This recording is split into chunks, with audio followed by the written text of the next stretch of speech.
Hello, beautiful, brilliant, amazing Black women, goddess born all. I hope you are holding yourselves, your daughters, granddaughters, nieces, and goddess daughters uplifted, held sacred, and what? Protected. All right, Black women, let's get into it. Let's talk about the power of Black women and Black girls to choose, to voice, and to give consequences to boundaries that we verbalize to other people or let other people know about when it comes to us as individuals and as a group, as a collective, as a culture. I did a video, um, a TikTok, not too long ago.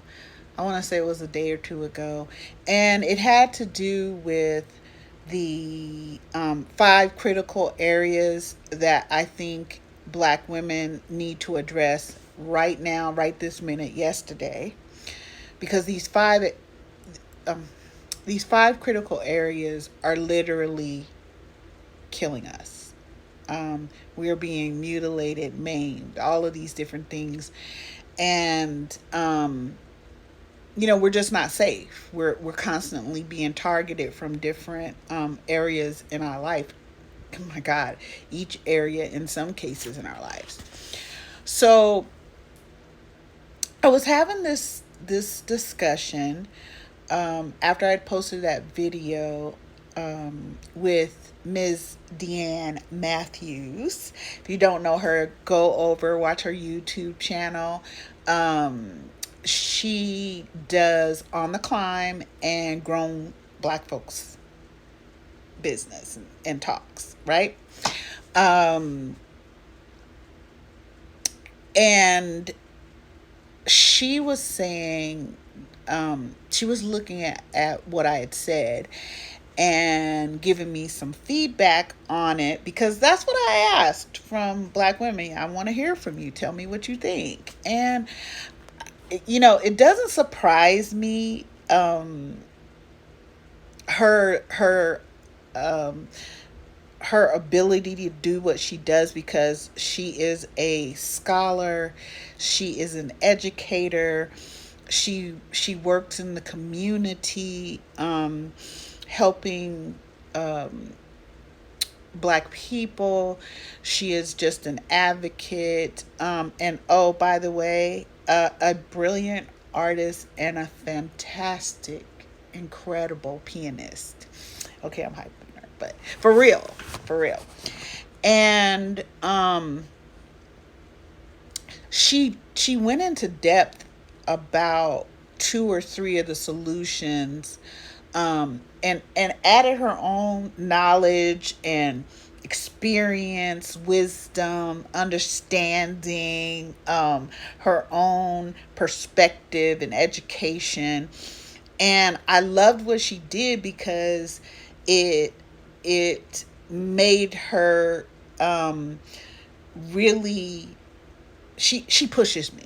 Let's just put it that way. She definitely pushes me, and I love every second of it, right? Like, I definitely want to hear from us as Black women and our girls because, of course, that's who I center.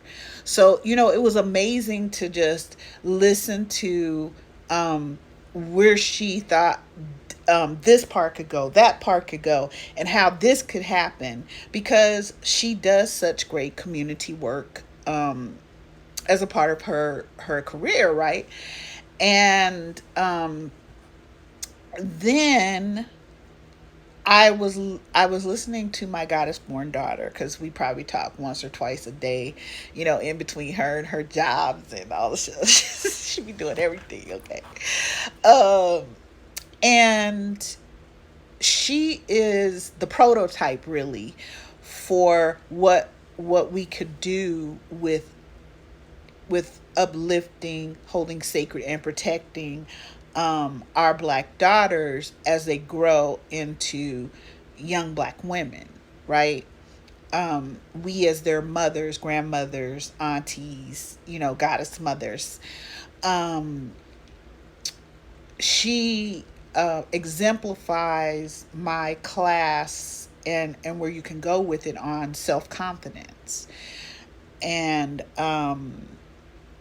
she she took the same, um, because we talked about that video before I did that video on the 5 critical areas we needed to work on, and I gave 7 solutions, my solutions. But I really just want to hear from other Black women. So we had talked about it before I actually did that, but we were talking today, and you know, she is on her way in her career, doing her thing, and the thing about it is she understands, and I want this to come across very well. This is something you would learn in my self-confidence class. But and I know we understand this as Black women. We understand that we need to give boundaries. We need to decide what we feel our own personal policy standards and procedures are when it comes to other people dealing with us, right? Or we dealing with ourselves, right? But but the part that we don't necessarily get is that you must add consequences to your boundaries. Okay? Because when you give other people boundaries, just because you say you don't like something, or you didn't like how someone made you feel, or you didn't like how um, um, they made a choice that had serious consequences for you, and you weren't a part of the decision making. Okay, that doesn't mean that people are going to change their behavior. So you guys have heard me say this before. You actually have to add consequences to um, to the boundaries that you give. So if I go and I say to people, don't spit on me, and they just feel like, okay, so I don't care if you said that, and they spit on me, well, I have a consequence to that. Yeah, allegedly, I won't be responsible for your health. Okay, you spit on me, you're gonna have a fucking problem.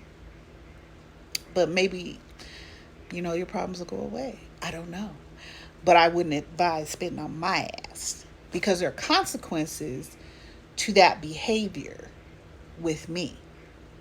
So we are so used to, I think, as Black women and Black girls, to dealing with other people based on their gaze of us, their idea of us, and us trying to dispel those stereotypes or trying to fit into another stereotype, instead of taking the time to be selfful. And I'm asking each one of us to choose to heal ourselves, right?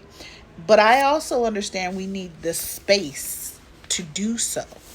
And one of the consequences that we can give to people right here and now, even if you're not warrior born like I am, you can do one of the other things I do. I will deny motherfuckers access. Y'all know that's one of my favorite things to say. Access denied. I don't know why you coming over here to Goddess for and praying, because prayer requests denied. Okay? No. No. No. Don't speak to me. Don't look at me. My best friend Perry would say, don't look at me, don't speak to me, don't roll up on me. We ain't got nothing to say. You don't have access to me. You don't get to talk about me, for me, or to me, because I'm grown. Y'all know I'm grown. And when I tell you you're not going to do any of that with me, we're not going to interact. So we do, in fact, get to deny people access. And I don't do forgiveness. Now, you need to do atonement if you did some fuck shit. But I'm not doing forgiveness. Okay? So we do have options, Black women. I want to hear from you. Love y'all.